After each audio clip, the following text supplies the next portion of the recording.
para as classes. Nós os abençoamos em nome de Jesus. E aqueles que estão em pé lá fora e nas laterais, podem ocupar esses lugares aqui na frente. Tem alguns lugares que com a saída das crianças se abriram. Eu quero cumprimentar a todos com a graça e a paz do Senhor. Se você recebe, diga amém. Nós estamos felizes de ver irmãos que estavam de férias, estão retornando, amigos. São todos muito bem-vindos aqui para cultuar a Deus conosco. Eu vou falar hoje sobre o tema as 3 principais provas de fé. As 3 principais provas de fé. E nós vamos usar a experiência de Abraão. E eu gostaria que você abrisse sua Bíblia comigo para acompanhar a leitura em Gênesis capítulo 12. Aliás, 22. Gênesis capítulo 22.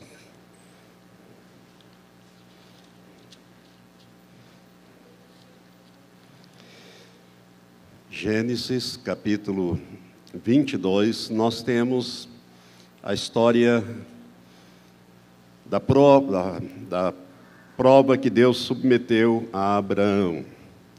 Abraão é o único homem na Bíblia a quem Deus, o Pai, chamou de amigo. Abraão, meu amigo. Nenhuma outra pessoa, nem mesmo Moisés, que tinha tanta intimidade com Deus, com quem Deus falava face a face, Deus chamou de amigo, mas a Abraão ele chamou de amigo. E eu louvo a Deus porque nós podemos aprender muito nessa ministração. Não será uma ministração fácil, é uma admoestação para a nossa vida. Então preste atenção nas leituras que vamos fazer dos textos. Sucedeu depois dessas coisas que Deus provou a Abraão, dizendo-lhe: Abraão, e este respondeu: eis-me aqui. Prosseguiu Deus: toma agora teu filho, o teu único filho, Isaque, a quem amas, vai à terra de Moriá e oferece-o ali em holocausto sobre um dos montes que te hei de mostrar. Levantou-se, pois, Abraão de manhã cedo, albardou o seu jumento, e tomou consigo 2 de seus moços e Isaque, seu filho, e tendo cortado lenha para o holocausto, partiu para ir ao lugar que Deus lhe dissera. Ao 3º dia, levantou Abraão os olhos e viu o lugar de longe. E disse Abraão aos seus moços: ficai-vos aqui com o jumento, e eu e o mancebo iremos até lá. Depois de adorarmos, voltaremos a vós. Tomou, pois, Abraão a lenha do holocausto e o pôs sobre Isaque, seu filho.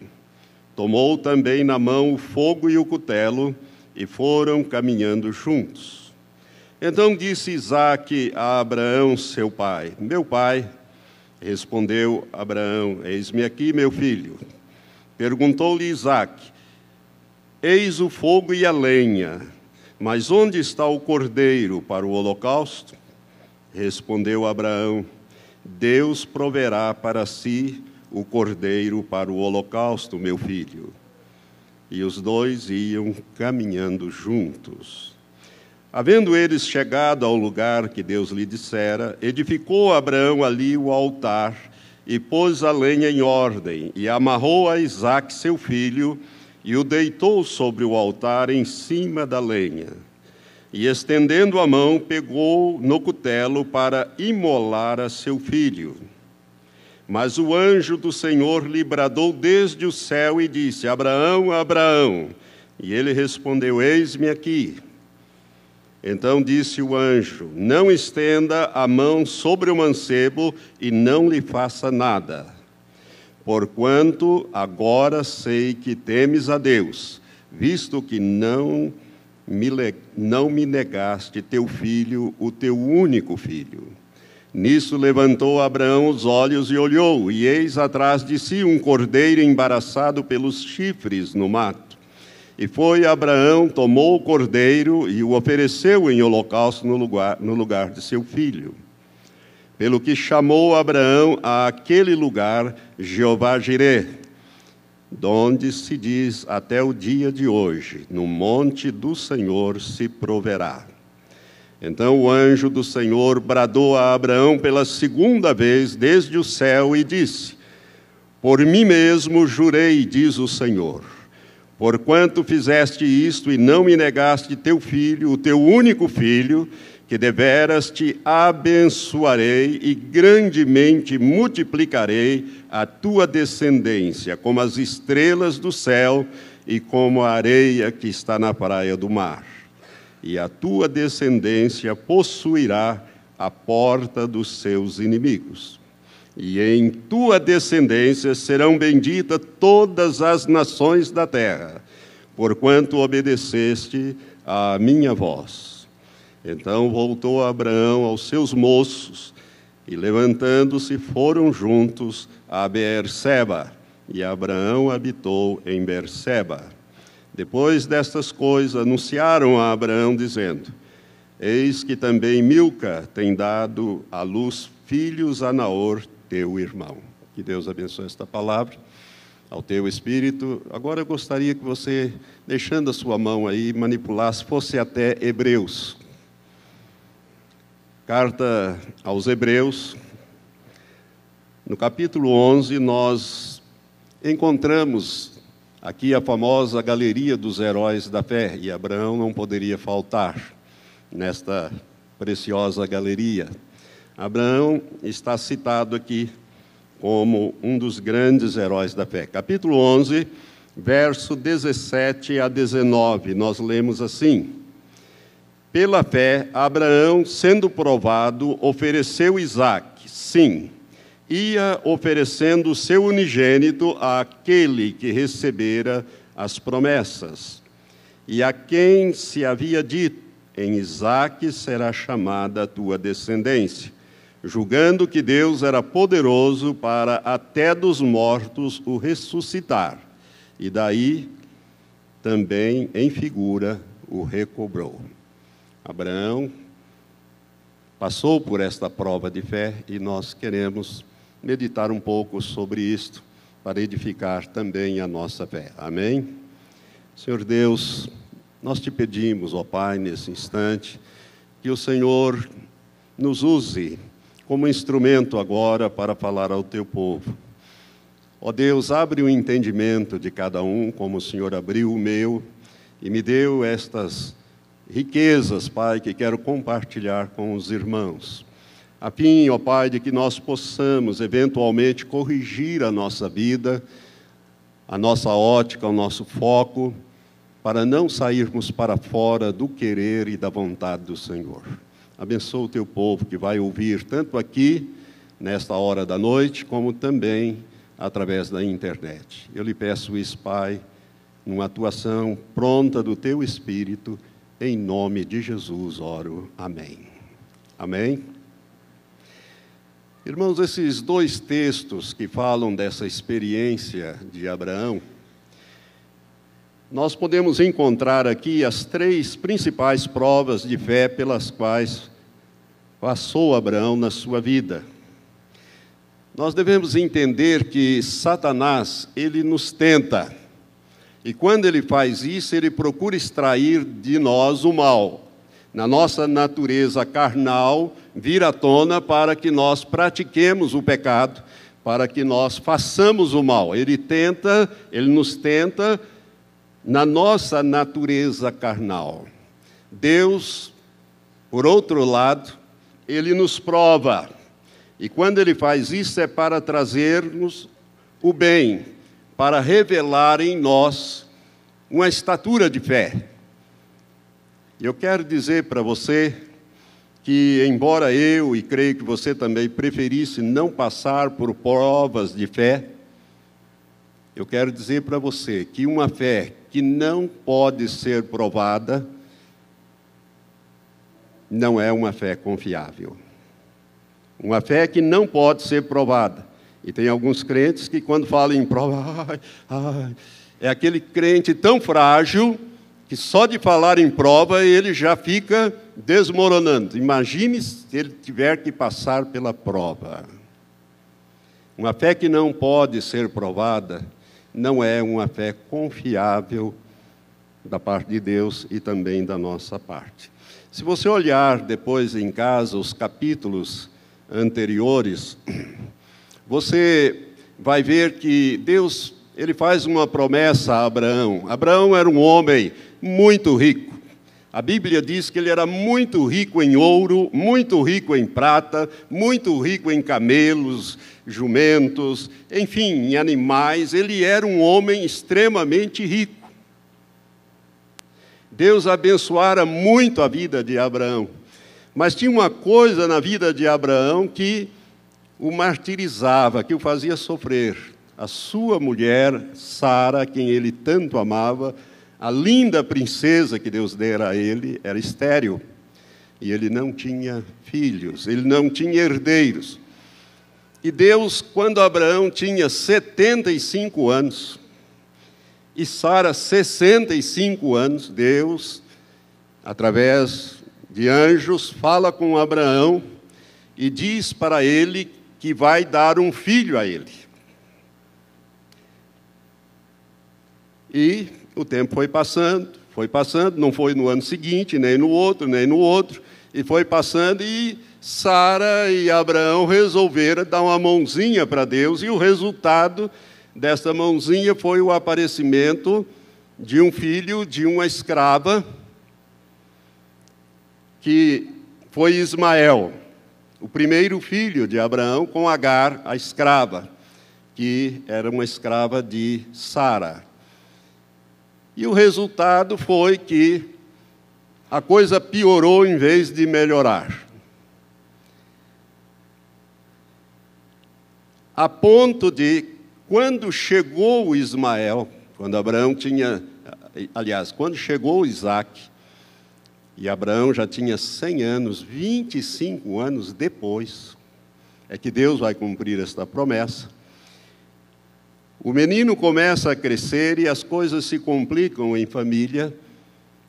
Isaac começa a ser perseguido por Ismael, hostilizado por Ismael, e Sara, então, dá um ultimato em Abraão: manda embora esta mulher com o seu filho. Eu não quero que o meu filho, filho da promessa, viva junto e cresça junto e continue esta coisa. E Abraão não gostou muito daquilo, mas Deus disse a Abraão: manda embora, ouça o que disse Sara.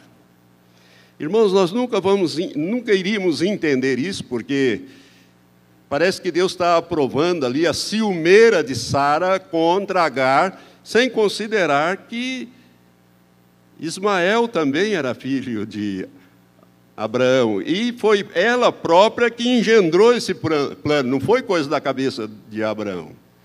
Mas é bom nós entendermos que Abraão não consultou a Deus.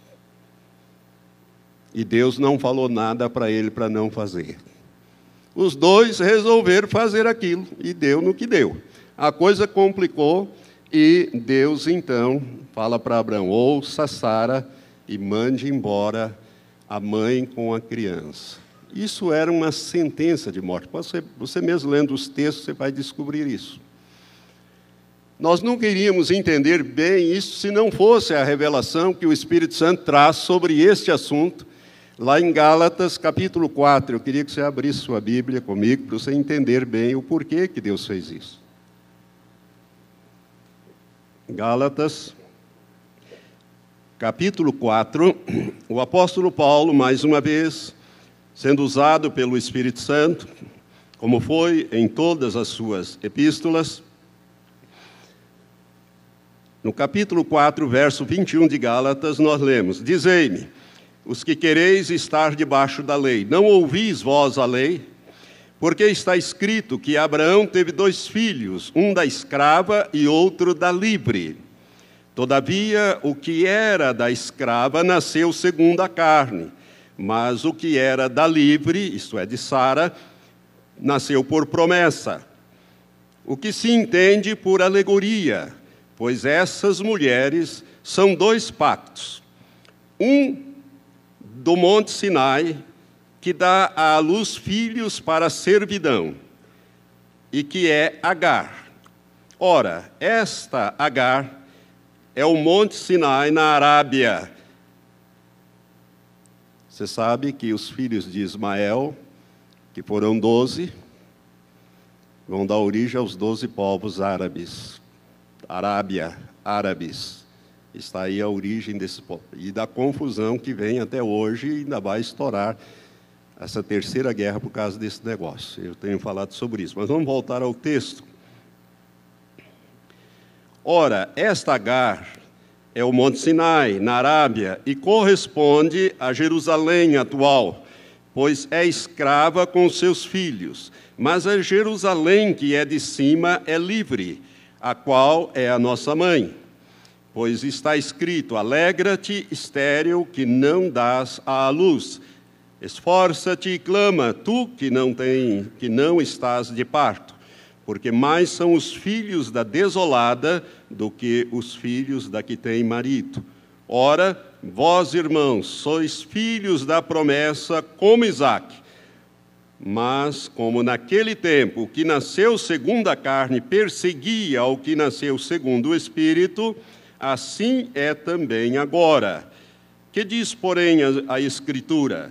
Lança fora a escrava e seu filho, porque de modo algum o filho da escrava herdará com o filho da livre.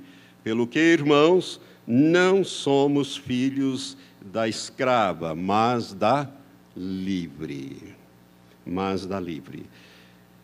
Então, irmãos, preste atenção nisso.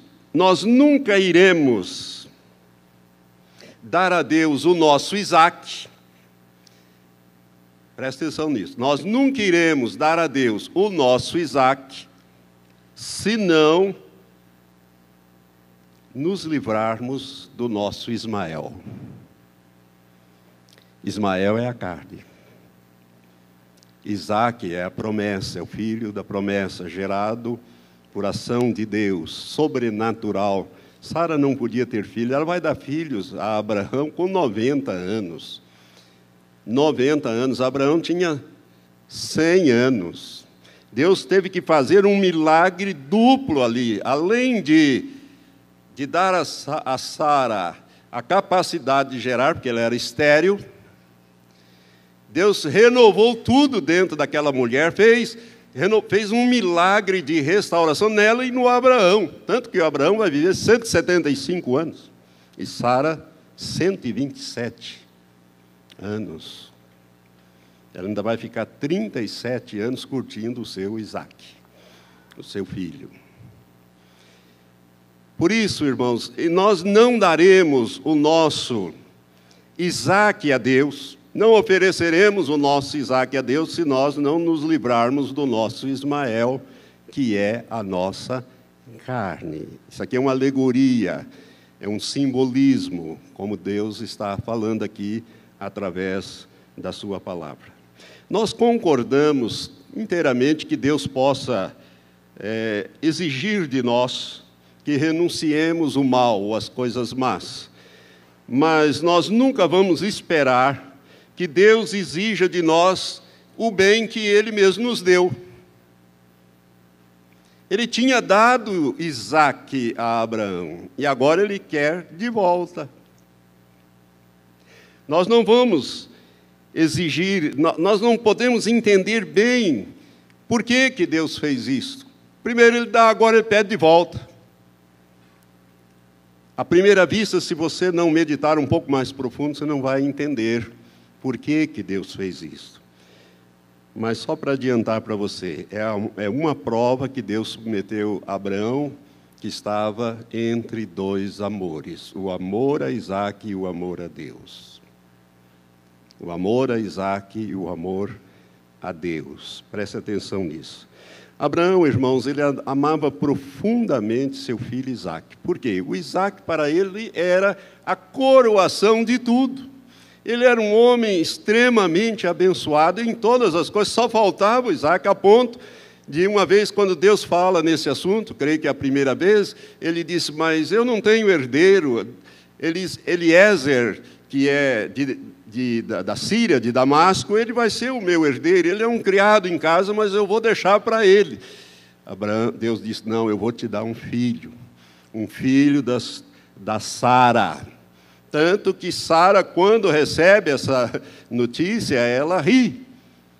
E Deus disse, é porque a Sara riu, ele vai se chamar Isaac, que significa riso, ou sorriso, riso. Era uma coisa impossível para aquele tempo, mas o milagre aconteceu. E Abraão amava profundamente Isaac, mas ele também amava profundamente Deus. Então, esta foi uma prova entre dois amores. Dois amores. Eu quero que você acompanhe esse raciocínio, porque agora nós vamos entrar nas 3 provas da nossa fé, no exemplo bíblico de Abraão. Eu vou fazer 3 perguntas, elas podem ser resumidas em 3 perguntas. A primeira: você pode dar a Deus as bênçãos que Ele te deu? Você pode dar de volta a Deus? Você é capaz de dar a Deus ou restituir a Deus aquilo que Ele te deu como uma bênção de promessa? Será que você é capaz? Irmãos, às vezes as pessoas têm dificuldade de devolver a Deus até o dízimo, a 10ª parte daquilo que Deus dá. Imagine se Deus pedir o único filho que você tem, a coisa mais preciosa que você tem. Aquilo que é mais precioso para você. Como eu disse, Abraão, ele tinha 100 anos quando Isaac nasceu. E às vezes nós dizemos que nós estamos dispostos a desistir de tudo para o Senhor. Mas a pergunta é, nós estamos dispostos a dar tudo ao Senhor? Há uma diferença entre você desistir de tudo e dar tudo. Porque dar significa que você já recebeu, que você tem. Agora você vai dar. Desistir pode ser que você nem recebeu ainda. Você só tem uma promessa e desiste dela por uma ou outra razão. Então, há uma diferença entre as duas coisas. Deus tinha dado, irmãos, uma bênção inestimável a Abraão. E em seguida ele pediu de volta esta bênção. Primeiro ele deu. Eu creio que, como o texto diz que Isaac já era um mancebo, eu creio que pelo menos 15, 16, 17 anos ele deveria ter.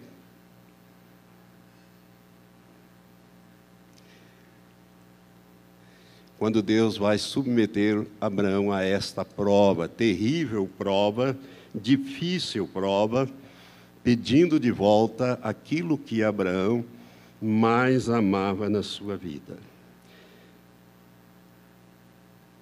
E essa prova foi porque Abraão amava intensamente a Isaac. E Abraão estava começando a perder o foco. Irmãos, não é suficiente nós darmos um lugar na nossa vida a Deus. Não é suficiente você dar um lugar na sua vida, como muitos fazem. Você precisa entender que Deus precisa ter a preeminência na sua vida. Diga preeminência. O primeiro lugar. A primazia, pode dizer. O primeiro lugar. Ou Deus ocupa o primeiro lugar na sua vida, ou Ele não vai ocupar lugar nenhum na sua vida. A coisa é bem assim, irmãos. Ou Deus está em primeiro lugar, ou Ele não está em lugar algum na sua vida. Um lugar para Deus na sua vida não adianta você querer dar. Ele tem que ter o primeiro lugar, a preeminência na sua vida. Tudo, em tudo e em toda ocasião, Deus precisa estar em primeiro lugar na nossa vida. Jesus fala disso de uma maneira muito séria. E eu gostaria que você abrisse comigo a sua Bíblia em Lucas, no capítulo 14. A partir do verso 25, Jesus fala algo tremendo aqui, que poucas vezes pastores pregam ou mencionam esse texto. Mas Jesus fala da nossa caminhada com Ele. Lucas capítulo 14, a partir do verso 25 até o 35, nós lemos assim: Ora, iam com ele grandes multidões, e voltando-se disse-lhe: Se alguém vier a mim e não aborrecer a pai, a mãe, a mulher, a filhos, a irmãos e irmãs, e ainda também a própria vida, não pode ser meu discípulo. Nós precisamos entender isso aqui, esse primeiro versículo que Jesus fala. Jesus não está dizendo para você abandonar o seu pai, a sua mãe, sua mulher, seus filhos, para segui-lo nesse sentido de 24 horas do dia você está à disposição de Deus ou coisa parecida. Porque a Bíblia fala em 1 Timóteo 5, verso 8, de que se alguém não cuida dos seus, é pior do que os incrédulos, e tem negado a fé. Então não é nesse sentido, para que você não tenha lá uma desculpa em casa, não, agora eu vou servir a Deus, eu vou dedicar, etc. Jesus repreende isso no meio dos judeus, quando eles dizem, eu sou corbã, uma oferta ao Senhor, então não tem que obedecer mais pai, nem mãe, nem coisa nenhuma. Jesus repreende isso também. Não é disso que Jesus está falando. Ele está falando aqui de preeminência, de colocar Ele em primeiro lugar na sua vida. Vamos continuar a leitura, verso 27.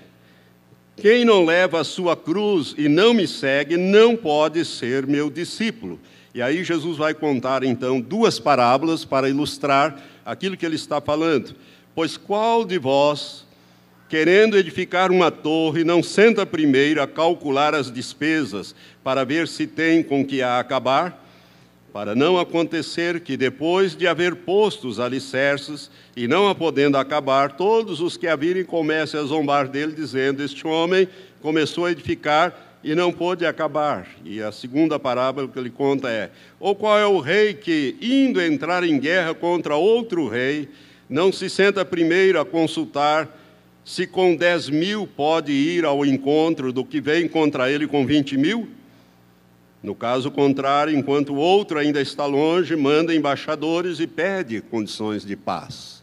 Agora Jesus volta ao assunto. Assim, pois, todo aquele dentre vós que não renuncia a tudo quanto possui, não pode ser meu discípulo. Bom é o sal, mas se o sal se tornar insípido, com que se há de restaurar-lhes o sabor? Não presta nem para a terra, nem para adubo. Lançam-no fora. Quem tem ouvidos para ouvir, ouça, ouça.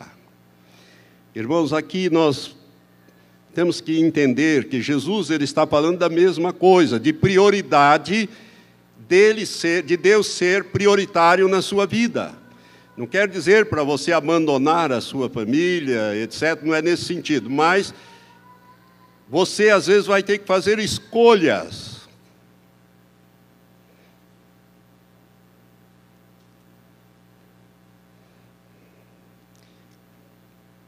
Você vai ter que fazer escolhas entre o seu pai, a sua mãe, o seu cônjuge. Irmãos, Deus, Ele nos dá essas bênçãos. Seu cônjuge foi dado como uma bênção na sua vida, mas ele é mais importante do que Deus na sua vida? Seus filhos foram dados como bênçãos na sua vida, mas será que eles são mais importantes do que Deus na sua vida? Se você tiver que escolher entre um filho e Deus, lá no Estado Islâmico essas coisas estão acontecendo. Na grande tribulação isto vai acontecer, e os que não foram arrebatados vão ter que tomar decisões. Se você sacrifica o seu filho, ou você nega a Jesus. Se você não negar a Jesus, seus filhos serão mortos na tua frente. Como é que vai ser, meu irmão? Por isso que Jesus diz: ser fiel até a morte e dar-te-ei a coroa da vida. Você vai ter que fazer escolhas. Nós temos que fazer escolhas. Quanta gente tem idolatrado o filho, tem deixado as coisas de Deus, tem negligenciado Deus na sua vida, e isto é um perigo. Abraão estava caminhando para esse rumo. Deus vai corrigir o rumo de Abraão. É possível que Abraão estivesse começando a amar mais a bênção do que o abençoador, mais a Isaque do que a Deus, mais a dádiva do que o doador. Estivesse agora o seu mundo girando mais e envolvendo-se mais com Isaque, afinal o Isaque era a coroação de tudo na vida dele, do que Deus que havia dado o Isaque. Deus vai ter que corrigir isso. Quanta gente que Deus deu uma empresa, abençoou o trabalho e ele ficou naquilo, idolatrando o seu trabalho mais do que aquele que deu, e Deus teve que agir ali, no seu negócio, na sua empresa, ou qualquer outra bênção que nós recebemos de Deus e que passamos a amar mais do que aquele que nos abençoou com aquela bênção. Esse é o foco que você precisa manter nessa mensagem. Será que nós amamos mais as bênçãos que Deus nos tem dado neste mundo, mais do que o próprio Deus?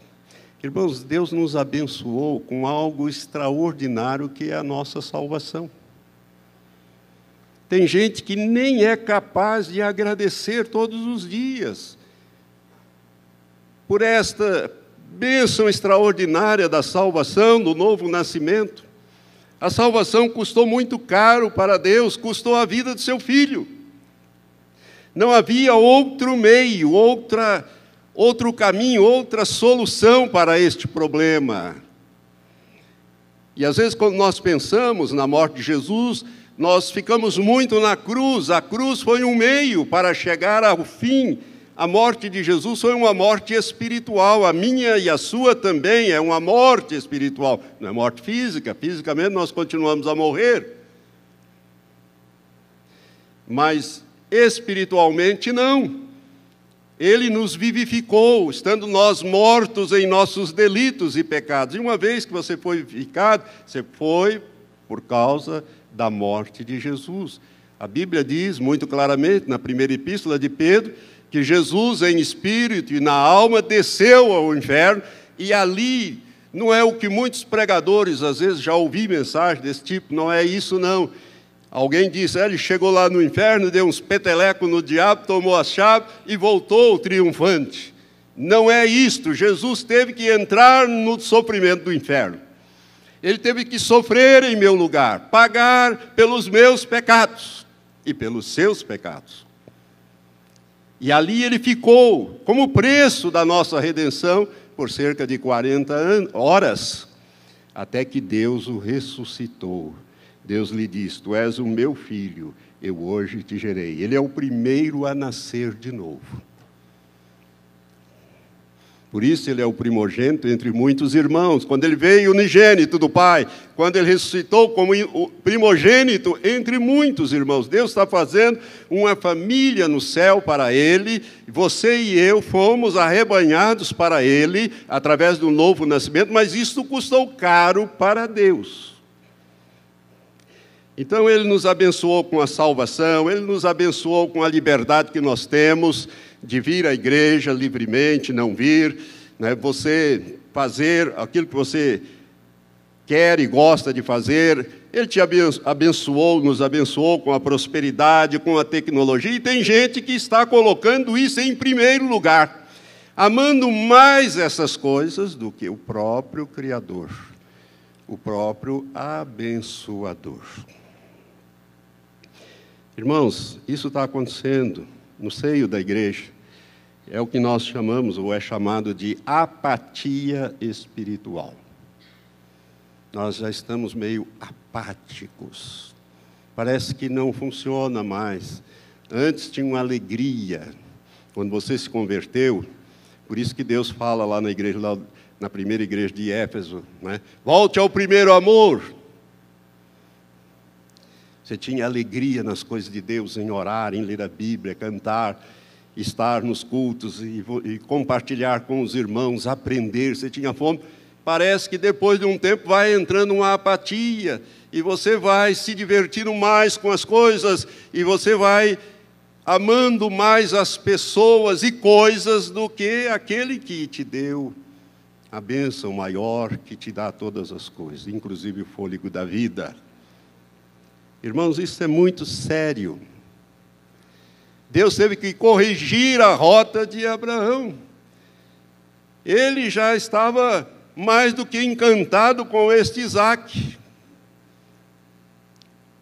Isaque tinha sido agora o centro. Deus vai corrigir isto. Deus vai ter que provar a Abraão, afinal de contas, você me ama mais que o Isaque ou você ama o Isaque mais do que a mim? Mas não é porque Deus não sabia, é para que Abraão soubesse, conhecesse o seu coração. Não que Deus não conhecesse e tivesse que fazer uma prova. Deus é onisciente. Mas o Abraão não. Então ele tinha que conhecer o que ele estava fazendo e para onde estava indo o coração dele. Isso é muito sério, irmãos. Eu queria que você abrisse agora você vai entender um texto que quase ninguém fala dele. Mas você vai entender. Malaquias, capítulo 2. Para você achar Malaquias, vai lá no Mateus, né? No começo, no primeiro capítulo de Mateus, volte uma ou duas páginas aí, você já vai achar o profeta Malaquias, que é o último livro do Antigo Testamento. No capítulo 2, o Senhor diz assim: agora, ó sacerdotes, este mandamento é para vós. Então, pastor, isso não é comigo, eu não sou sacerdote. Como não? Como não? O que está escrito no Novo Testamento, na primeira epístola do apóstolo Pedro, capítulo 2, verso 9? Se possível, põe esse texto para a gente ler aí. O que está escrito ali? 1 de Pedro 2, 9. Olha bem para isso. Mas vós sois a geração eleita, o sacerdócio real. Você é ou não sacerdote? Do Rei Jesus. O sacerdócio real, a nação santa, o povo adquirido, para que anuncieis as grandezas daquele que vos chamou das trevas para a sua maravilhosa luz. Isto é com você? Então você é sacerdote. Vamos voltar ao texto de Malaquias 2. Agora, ó sacerdotes, esse mandamento é para vós. Se não ouvirdes e se não propuserdes no vosso coração dar honra ao meu nome, diz o Senhor dos Exércitos, enviarei a maldição contra vós e amaldiçoarei as vossas bênçãos. Preste atenção no que Deus está falando. E depois você pode ler em casa o restante desta palavra de Deus nos versículos seguintes. Deus diz: olha, se você amar, olha aqui para mim, se você amar mais a bênção do que o abençoador, se você honrar mais aquilo que eu te dei, ou aqueles que eu te dei, mais do que a mim, eu vou amaldiçoar a tua bênção. Agora você começa a entender porque aquele marido que você tanto amava e chegou até a idolatrar, virou uma maldição na sua vida, ou vice-versa. Aquele filho que você tanto amou, tanto idolatrou, que você negligenciou Deus por causa dele, é uma maldição na sua vida. Está nas drogas, está nisso, está naquilo, tem te feito sofrer tanto. Deus disse: eu vou amaldiçoar as suas bênçãos, eu te dei para ser bênção, mas você está colocando ele em primeiro lugar. e eu não aceito o segundo. Então, eu vou amaldiçoar as suas bênçãos. Irmãos, isso é duro. Isso é sério. Isso requer arrependimento, confissão, retorno. Erramos o rumo. Ou Deus ocupa o primeiro lugar, ou Ele não ocupa lugar nenhum. E se você pertence a Ele, a coisa é muito séria. Porque você custou muito caro para Deus.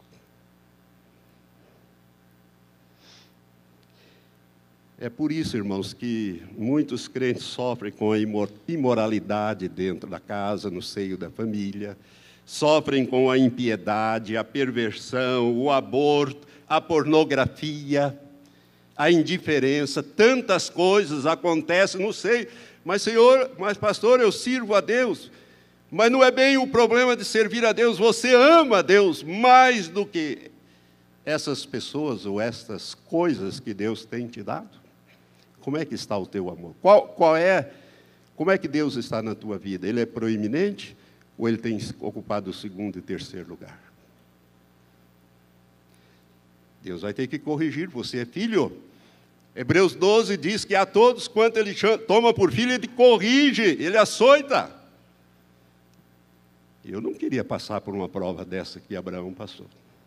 Meu pai. Eu já passei por muitas provas. Olha aqui para mim. Deus nos prova para nos aprovar ou reprovar para depois nos usar. Não é de qualquer jeito, não é essa bagunça que está por aí, não, irmãos. Deus não é Deus de confusão. O homem é que faz confusão a toda hora com todas as coisas que estão na palavra de Deus. Mas Deus é um Deus de critério. Deus é um Deus de equilíbrio. Ele nunca está nos extremos. Nunca perca isso de vista na sua vida. Deus nunca está nos extremos, porque os extremos desequilibram. Deus não é um Deus desequilibrado.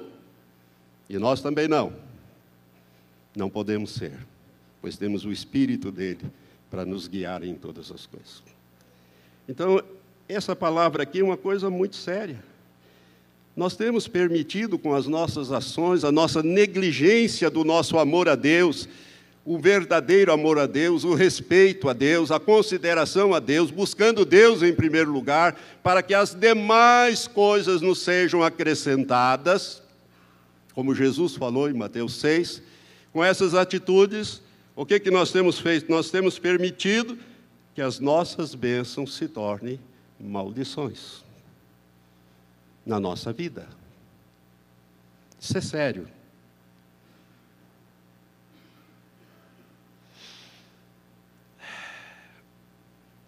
Nós custamos tão caro para Deus.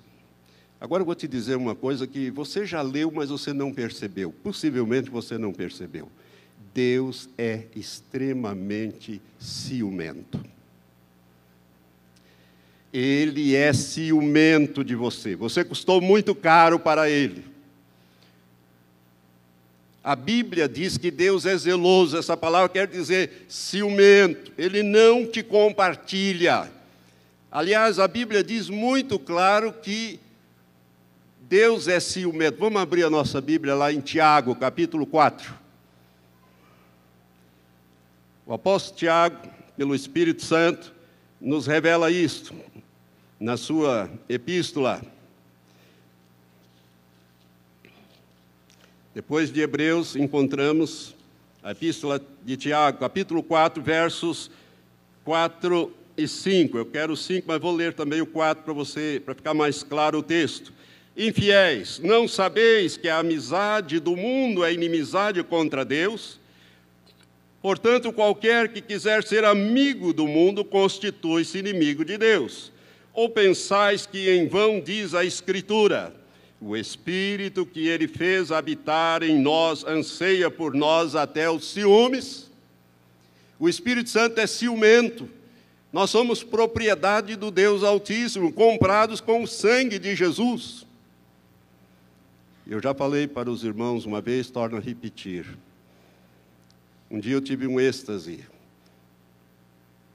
E o Senhor Jesus me arrebatou em espírito, me levou em Jerusalém e me mostrou. Eu vi o Senhor em três visões seguidas. E cada vez dessas que eu via, o Senhor, Ele falou comigo: Valtenir, o teu corpo me pertence, porque eu paguei por ele. Ele não falou nesse tom, ele falou num tom muito amoroso. Depois ele me levou no Getsemane, e eu vi Jesus agonizando debruçado em cima de uma pedra, orando aquela oração em que a Bíblia diz que ele gotejava sangue, o seu suor se tornou em grandes gotas de sangue, aquela coisa intensa, aquele desgaste da alma intenso que Jesus teve. Eu vi Jesus ali, como eu estou vendo você aqui. Era 9:30 da manhã. E ele diz: Valtenir, a tua alma me pertence, porque eu paguei por ela. E depois eu vi Jesus na cruz. E ele diz: o teu espírito me pertence, porque eu paguei por ele. Irmãos, isso que aconteceu comigo é com você também. Você custou para o Senhor. Jesus teve que pagar um preço terrível. Por isso o Espírito Santo que Ele fez habitar em nós anseia, tem ciúmes de nós. E não nos compartilha, nem com o mundo, nem com o diabo, nem com o marido, nem com o filho, nem com coisa nenhuma. Nem com a sua empresa, nem com o seu negócio, nem com coisa alguma. Se tomar o primeiro lugar, Deus vai ter que corrigir o seu rumo. Ele vai abençoar, Ele vai amaldiçoar a tua bênção, que Ele te deu. Cuidado.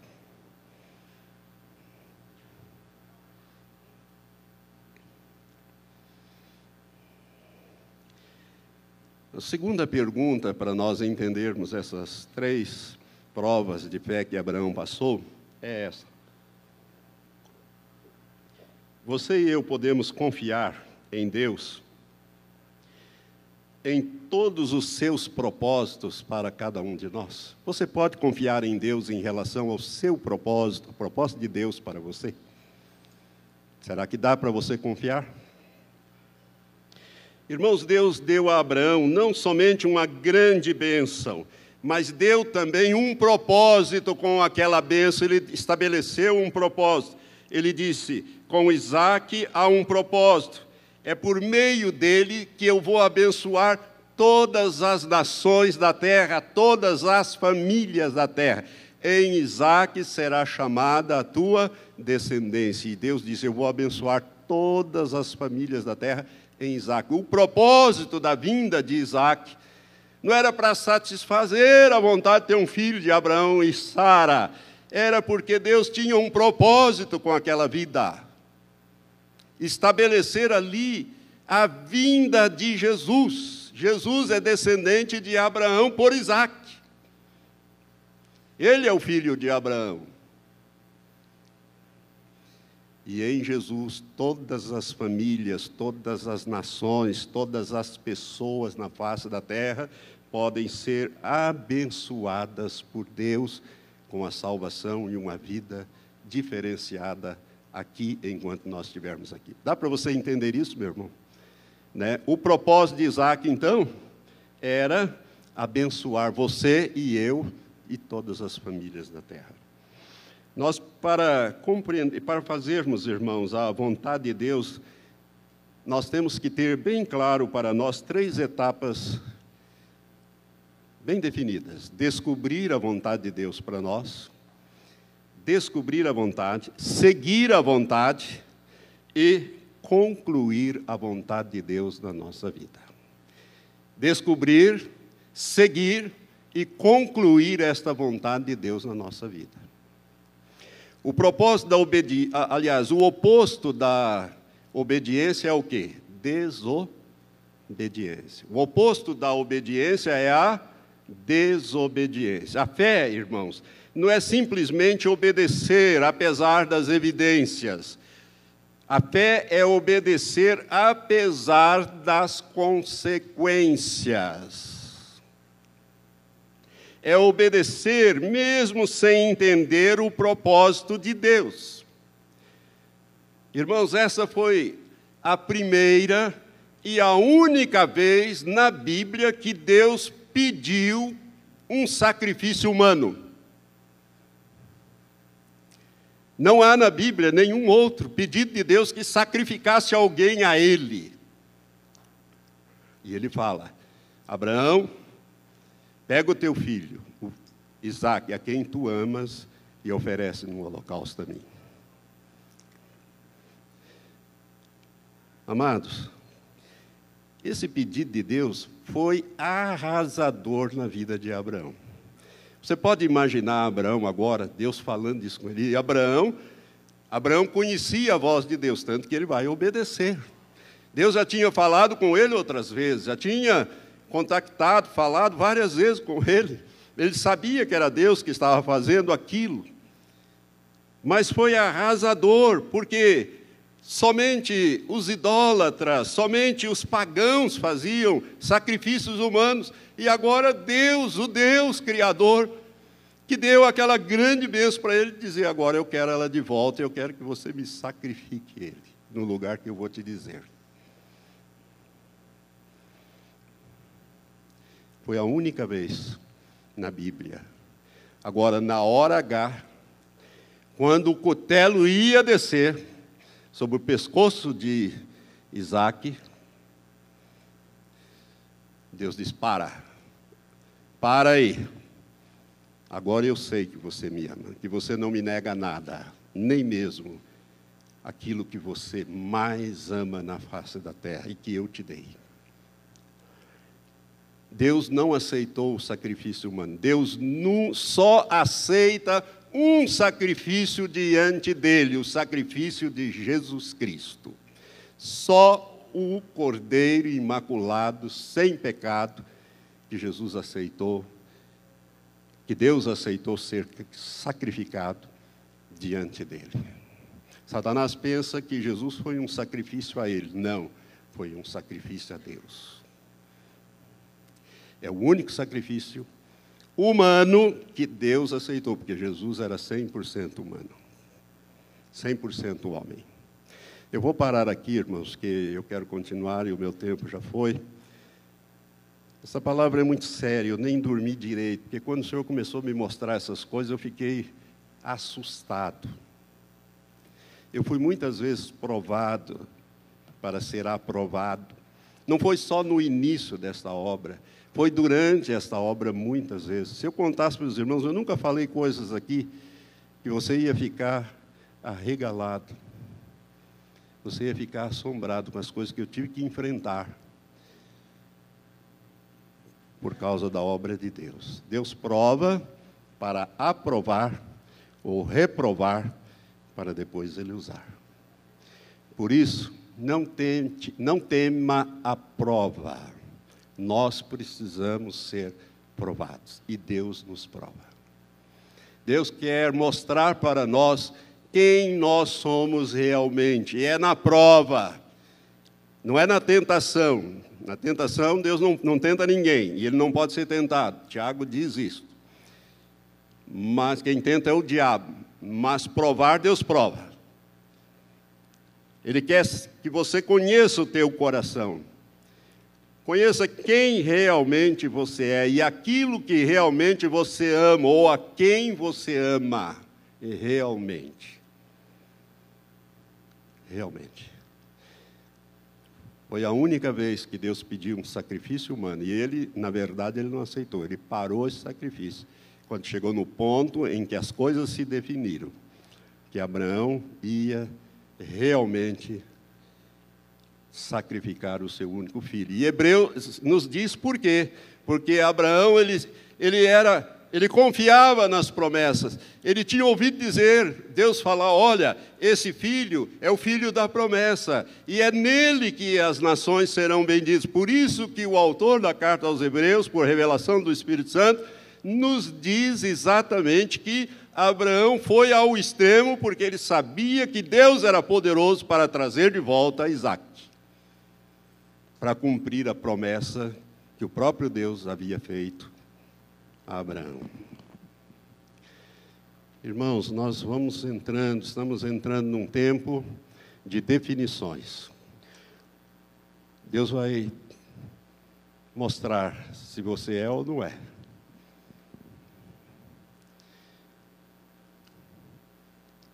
Quando Jesus, uma vez Jesus, quando ele fala aquela parábola do juiz iníquo, o último versículo da parábola ele diz assim: porventura o Filho do Homem achará fé na terra quando ele retornar?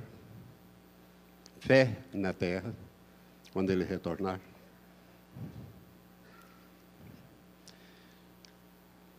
Jesus teve que passar pela prova também, toda aquela multidão que seguia ele. Quando ele começou a apertar, ele disse: tem que comer da minha carne, tem que beber do meu sangue, senão não tem parte comigo.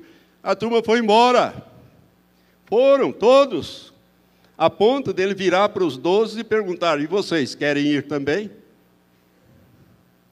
Se quiserem, vão, porque aí eu vou arrumar outros.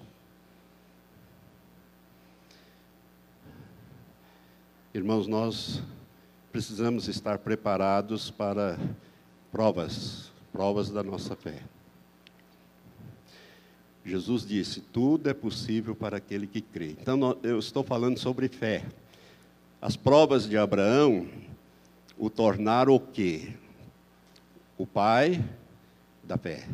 Jesus é o autor e consumador da nossa fé, mas Abraão é o chamado pai da fé, dos que creem. Por quê? Porque Abraão foi no extremo. Abraão, ele esperou 25 anos.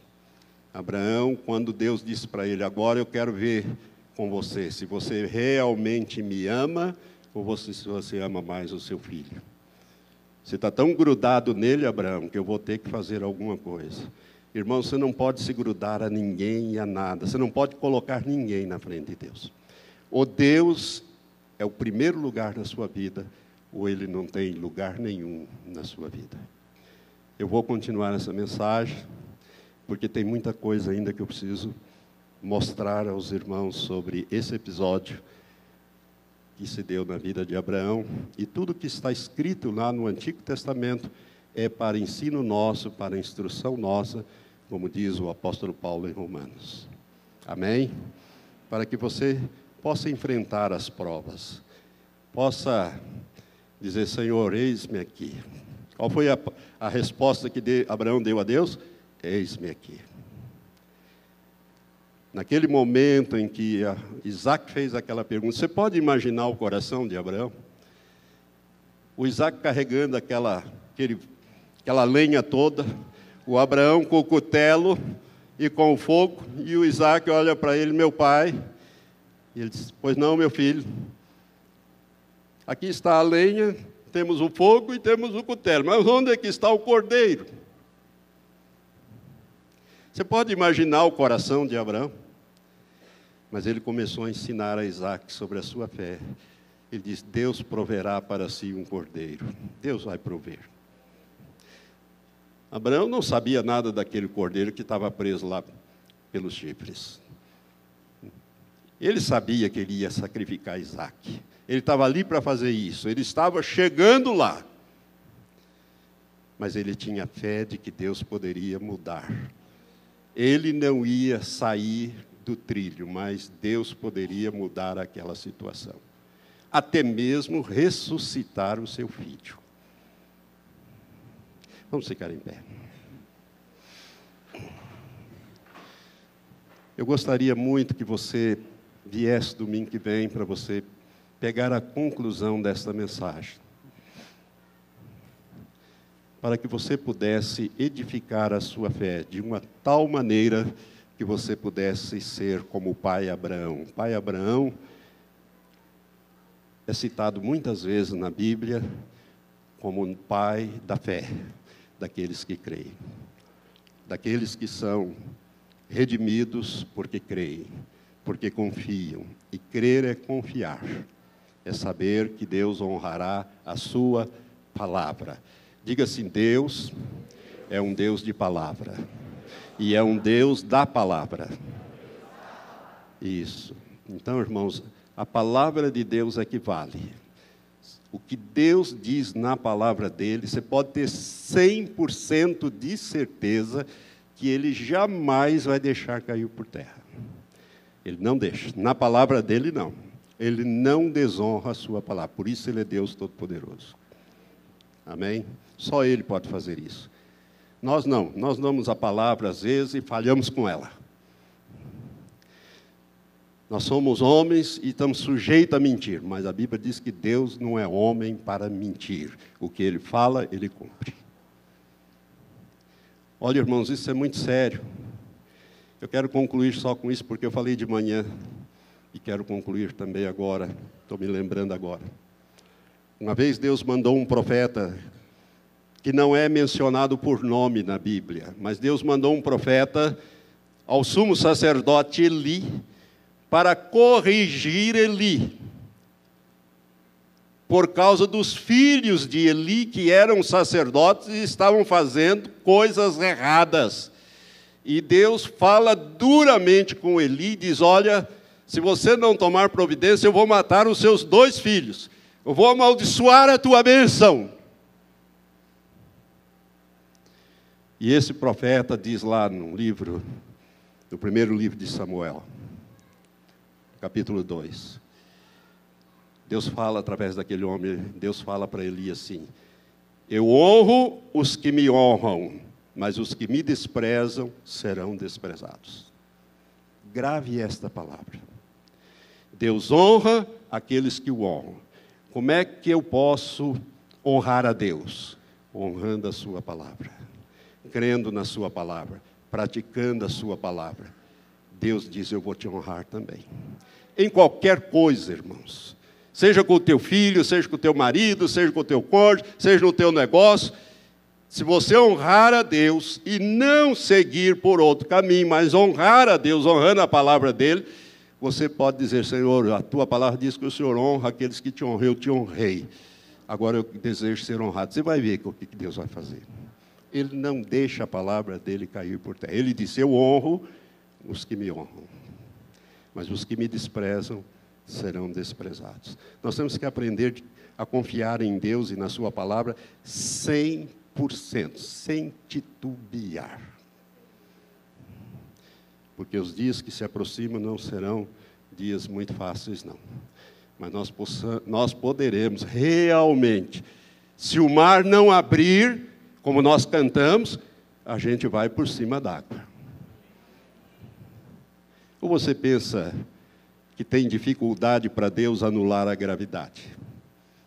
Jesus era um homem que pelo menos pesava uns 80 quilos. E o Pedro, talvez até uns 90. E os dois andaram por cima d'água. Há alguma coisa que Deus não possa fazer? Não há. Levante as suas mãos. Graças te dou, Senhor Deus, por esta palavra nesta noite. Porque eu sei, Pai, que o Senhor quer que nós aprendamos a Tua palavra com mais profundidade. E sabermos, ó Pai, que quando o Senhor nos abençoa, é para que nós possamos honrar ainda mais o Senhor. E não para que nós nos desviemos do amor que nós devemos a Ti, Senhor. Porque o Senhor tem nos dado tudo. Por isto, Pai, a própria vida eterna o Senhor nos tem dado. Nós te honramos, Pai, queremos dizer ao Senhor que o Senhor tenha misericórdia de nós. Naquilo que erramos, naquilo que saímos para fora, ó Deus, e que o Senhor teve que amaldiçoar as bênçãos que o Senhor tinha nos dado, porque nós falhamos com o Senhor, amando mais as bênçãos do que o abençoador. Ó Deus, que o Senhor nos perdoe, nos ajude a corrigir essas rotas, para que a Tua palavra se cumpra em nós. Tua palavra nos garante que aquele que confessa e deixa, alcança de Ti a misericórdia. Mas aquele que encobre as suas transgressões não prospera nunca, Senhor. E nós queremos prosperar na carreira cristã para a qual o Senhor nos chamou. Nós queremos subir naquele dia do arrebatamento e não ser reprovados ali e termos que ficar para passar pela moenda do anticristo. Não, Senhor, nós queremos estar preparados. Por isso, Senhor, perdoa os nossos pecados, especialmente esses que o Senhor começou a revelar hoje a esses irmãos. Coisas que precisam ser consertadas através do perdão e da correção da rota.